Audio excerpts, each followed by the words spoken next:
नमस्ते जी। आज हम एक बहुत इंपॉर्टेंट टॉपिक को आपके लेके सामने आए हैं और वो है प्रोटीनयूरिया। ये एक बहुत ही कॉमन प्रॉब्लम है नेफ्रोलॉजी की और हमारे बहुत सारे पेशेंट इससे परेशान रहते हैं कि ये प्रोटीनयूरिया है क्या, ये क्यों हो रहा है और इसके आगे क्या हमें कॉम्प्लिकेशन देखने को मिल सकते हैं। तो प्रोटीनयूरिया बेसिकली हम आम भाषा हिंदी में बात करें तो आपके किडनी से प्रोटीन निकलने को हम प्रोटीनयूरिया कहते हैं।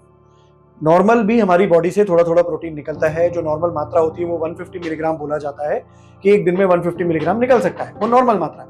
यदि इससे ज्यादा मात्रा निकलती है, खासकर 300 मिलीग्राम से ज्यादा, 1 ग्राम से ज्यादा, या जिसे हम नेफ्रोटिक या नेफ्रोटिक रेंज प्रोटीनयूरिया कहते हैं 3.5 ग्राम से ज्यादा, तो इसके बहुत सारे हमको साइड इफेक्ट देखने को मिलते हैं। प्रोटीनयूरिया के कई सारे कारण होते हैं, जिसमें सबसे कॉमन कारण होता है डायबिटीज और ग्लोमेरुलोनेफ्राइटिस। डायबिटीज के ऊपर थोड़ी सी बात करते हुए हम यदि बात करें तो प्रोटीनयूरिया सबसे कॉमन है डायबिटीज की वजह से। शुरुआत में ये बहुत ही कम मात्रा में होता है और धीरे धीरे ये प्रोटीनयूरिया बढ़ता चला जाता है, जिससे किडनी में बहुत डैमेज हमें देखने को मिलता है। इसके डाउनस्ट्रीम साइड इफेक्ट जो हमारी किडनी के ट्यूब्यूल्स होते हैं उनमें देखने को मिलते हैं और उनमें डैमेज आता है। तो हम इसके लिए क्या कर सकते हैं, ये एक छोटी सी मिथ है, मैं आपको बताना चाहूंगा। कई लोग बोलते हैं प्रोटीन निकल रहा है तो प्रोटीन क्योंकि आप खा ज्यादा रहे हैं इसलिए प्रोटीन निकल रहा है। इसका कोई डायरेक्ट कनेक्शन एज सच नहीं है कि आपको प्रोटीनयूरिया हो रहा है क्योंकि आप प्रोटीन ज्यादा खा रहे थे। आमतौर पे किसी बीमारी की वजह से ऐसा होता है कि प्रोटीन आपको डैमेज हुआ किसी बीमारी से और प्रोटीन निकल रहा है, और प्रोटीन ज्यादा खाने से इसका कोई मेजर डायरेक्ट कनेक्शन नहीं है।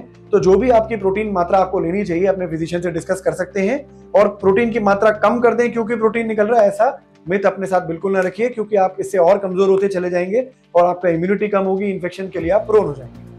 दूसरे नंबर पे हम इसके लिए क्या कर सकते हैं, तो आपकी बीमारी से रिलेटेड आपको चेंजेस लाने पड़ेंगे। जो मोस्ट कॉमन आपको ध्यान रखना है कि बहुत हैवी प्रोटीन डाइट ना लें। तो हैवी प्रोटीन का मतलब होता है 1.2 ग्राम या 1.4 ग्राम से ऊपर का प्रोटीन यदि आप लेना शुरू करते हैं तो उससे आपको शॉर्ट टर्म में किडनी में डैमेज या आगे लॉन्ग टर्म में भी प्रॉब्लम आ सकती है। तो हैवी प्रोटीन नहीं लेना, नॉर्मल मात्रा जो 0.8 to 1 ग्राम होती है वो आप ले सकते हैं, कोई ऐसी प्रॉब्लम आनी नहीं चाहिए। दूसरे नंबर पे हम इसको कम करने के लिए क्या कर सकते हैं, तो प्रोटीन से मेजरली साइड इफेक्ट आपको शॉर्ट टर्म में पैरों में सूजन या सांस फूलने जैसी प्रॉब्लम या बीपी बढ़ने जैसी प्रॉब्लम देखने को मिल सकती है। कोलेस्ट्रॉल बढ़ जाता है कुछ पेशेंट्स में, तो तेल घी की चीजें कम खाएं, नमक पानी का थोड़ा परहेज करें, ये सब आपने करना है। फिर कुछ फार्मास्यूटिकल ऑप्शंस भी हम पे होते हैं डिपेंडिंग ऑन कि क्या आपका कारण है। तो यदि हम नॉन स्पेसिफिक फार्मास्यूटिकल्स की बात करें तो हमारे कुछ दवाइयां होती हैं जो आमतौर पर बीपी के लिए होती हैं, एस और एआरबीज बोलते हैं उनको, या जो नया क्लास ऑफ ड्रग्स हैं जिसको हम SGLT2 इनहिबिटर्स कहते हैं उनको भी यूज किया जा सकता है, या मिनरलोकॉर्टिकॉइड रिसेप्टर एंटागोनिस्ट जो लेटेस्ट आए हैं उनको भी हम यूज कर सकते हैं to reduce proteinuria. For further details contact your nephrologist. Thank you.